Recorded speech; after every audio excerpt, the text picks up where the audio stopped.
سونے چاندی اور مال تجارت کی زکوٰۃ کا بیان۔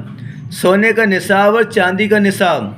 سونے کی نصاب میں مثقال ہے یعنی 7.5 تولہ سونا، اور چاندی کی نصاب میں 200 درہم ہے یعنی 52.5 تولہ چاندی، یعنی وہ تولہ جس سے یہ انگریزی روپیہ 11.25 ماسہ ہے۔ سونے چاندی کی زکوٰۃ میں وزن کا اعتبار ہے، قیمت کا نہیں۔ مثلاً 7 تولے سونا یا کم کا زیور یا برتن بنا ہوا ہو، اس کی کاریگری کی وجہ سے 200 درہم سے زائد قیمت ہو جائے، یا سونا مہنگا ہو کر 7.5 تولہ سے کم کی قیمت سے 200 درہم بڑھ جائے، جیسے کہ آج کل 7.5 تولہ سونے کی قیمت میں چاندی کی کئی نصابیں بنیں گی، غرض کہ یہ وزن میں اگر نصاب کے برابر نہ ہو تو زکوٰۃ واجب نہیں۔ یہاں سے مراد ہے خالص سونا، خالص چاندی۔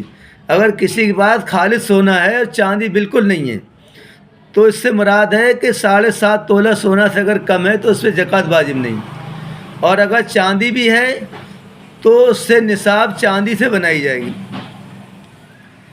بہرحال اس کا بیان آگے۔ یوں ہی سونے کی زکوٰۃ سونے سے اور چاندی کی زکوٰۃ چاندی سے۔ کوئی چیز دی تو اس کی قیمت کا اعتبار نہ ہوگا، وزن کا اعتبار ہوگا۔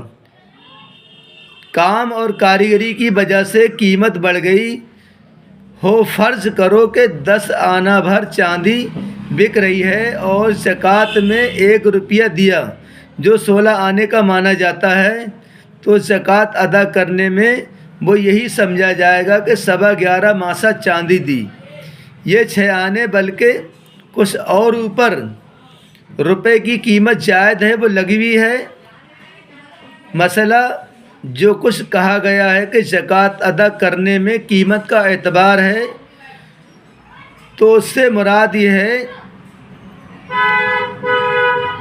کہ جس سے زکوٰۃ یعنی چاندی کی زکوٰۃ اگر چاندی سے ادا کی جائے اور سونے کی زکوٰۃ اگر سونے سے ادا کی جائے، یعنی اسی جنس سے ادا کی جائے، اور اگر سونے چاندی یعنی سونے کی زکوٰۃ اگر چاندی سے ادا کی جائے یا روپے پیسے سے ادا کی جائے تو اس کی قیمت کا اعتبار ہوگا۔